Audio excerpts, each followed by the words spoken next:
हरे कृष्णा। हम लोग जप यज्ञ भगवान की महिमा का विस्तृत वर्णन नामक पुस्तक से चर्चा कर रहे हैं। हम इसके छठवें भाग हरिनाम कथा से चर्चा कर रहे हैं, जो कि नाम की कथाओं का संग्रह है। हमने अभी तक 17वीं कथा तक चर्चा की। आज हम 18वीं कथा की चर्चा करेंगे। इसका शीर्षक है असंभव को संभव। एक दिन राजा अकबर ने अपने मंत्री मान सिंह से प्रयाग में निर्मित किले के अज्ञात कारणों से बार बार ढह जाने का हल ढूंढने को कहा। मंत्री ने गंगा के किनारे विचार करते रहते हुए एक संत को ध्यान मग्न देखा। एक सर्प उस संत पर आक्रमण ही करने वाला था कि वह विफल रहा। संत ने अपने मंत्रों की शक्ति से उस सर्प को पराजित कर दिया था। इस चमत्कार को देखकर मंत्री राजा अकबर की समस्या को लेकर संत के पास गया। संत ने विचार करने के उपरांत कहा कि किला निर्मित नहीं हो सकता, क्योंकि दैवी शक्ति अप्रसन्न है। संत ने मंत्री को कागज का टुकड़ा दिया जिस पर एक मंत्र लिखित था, और साथ ही निर्देश दिया कि इसे किले की बुनियाद पर रख दिया जाए और पुनः किले का निर्माण करे। मान सिंह ने संत के आदेश का पालन किया और इस बार किले का निर्माण सफल रहा। मंत्र असंभव को संभव बना सकता है। एक साधारण साधक मंत्र की शक्ति से एक महान संत बन सकता है। एक मंत्र द्वारा प्रतिकूल परिस्थिति को अनुकूल बनाया जा सकता है। तो ये एक छोटी सी कथा थी। हम 19वीं कथा भी ले रहे हैं। 19वीं कथा है वाल्मीकि मुनि का पूर्व जीवन। शिकारी का जन्म लेने से पूर्व महान संत वाल्मीकि ऋषि कुमार नामक युवा थे, जो अपने गुरु के आश्रम में शिक्षा प्राप्त करते थे। उस आश्रम के निकट एक ब्राह्मण रहता था। एक दिन शस्त्र में कुछ कार्य हुए। वह शस्त्र एक बछड़े पर गिर गया, जिससे उसकी मृत्यु हो गई। ब्राह्मण शोक से भर गया कि उसने किसी अन्य जीव को कष्ट दिया। सभी उसके बारे में बातें बनाने लगे। ब्राह्मण ने विचार किया कि सबसे उत्तम होगा कृपया अपना जीवन समाप्त कर लें। वह निकट एक संत के आश्रम में पूछने गए कि अब क्या किया जाए। जब वह आश्रम में पहुंचा तो संत कुछ दिनों के लिए कहीं गए हुए थे, परंतु बालक वाल्मीकि वहां पे उपस्थित थे। ब्राह्मण ने पूछा, ऋषि कहाँ है?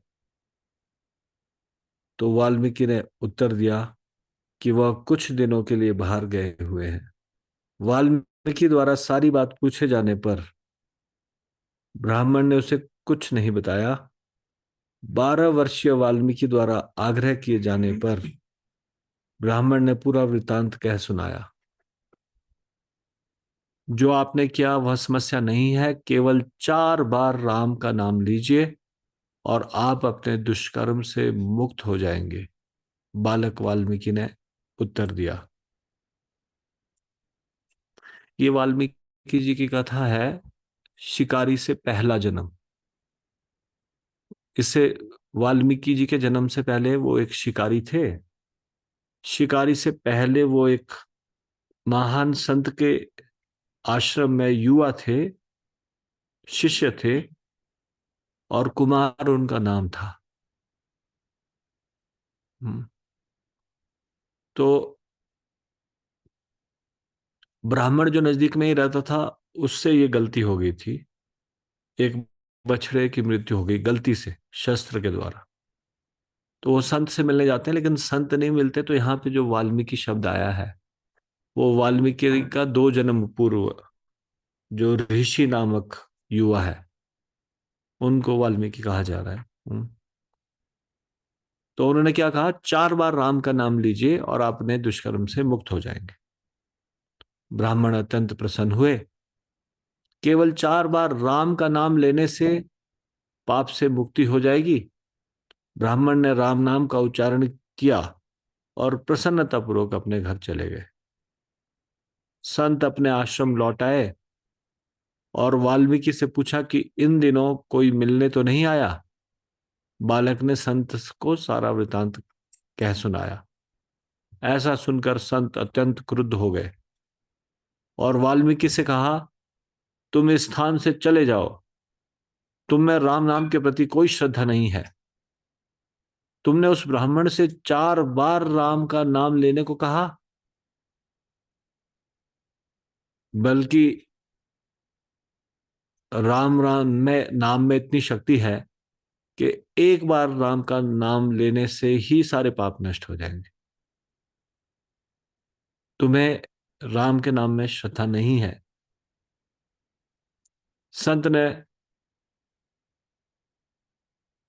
उस युवा ब्रह्मचारी कुमार को श्राप दिया, तुम्हें एक शिकारी का शरीर स्वीकार करना होगा, परंतु जब तुम राम नाम का जप करोगे तो इस प्रकार तुम्हें मुक्ति प्राप्त होगी। तो ये जो कथा है, इससे कुछ शिक्षाएं यहाँ पे बताई गई है। पहली शिक्षा, हमें किसी भी जीव को कष्ट पहुंचाने के प्रति अत्यंत सतर्क रहना चाहिए। दूसरी शिक्षा, अन्य को उपदेश देते हुए सावधान रहना चाहिए। लोगों को उपदेश देने से हम उत्तरदायी हो जाते हैं कि इसके पश्चात वे क्या करते हैं। यानी कि हमारे उपदेश के कारण उन्होंने कोई कार्य किया, यदि उसमें कुछ भी त्रुटि होगी तो हम उसके उत्तरदायी होंगे। तो ये दूसरा शिक्षा। तीसरी शिक्षा, राम का पवित्र नाम अत्यंत शक्तिशाली अस्त्र है, परंतु यह विचार करते हुए हमें अपराध नहीं करना चाहिए कि हम कुछ भी बुरा करें और राम नाम का उच्चारण द्वारा हम अपने दुष्कर्म से मुक्त हो जाएंगे। तो इसको यहीं पे विराम देते हैं। 20वीं कथा से की चर्चा हम कल करेंगे। श्री जप यज्ञ की जय, श्री हरिनाम संकीर्तन की जय, श्री नाम प्रभु की जय, शिल प्रभुपाद की जय, निताई गौर प्रेमानंदे। हरि हरि बोल।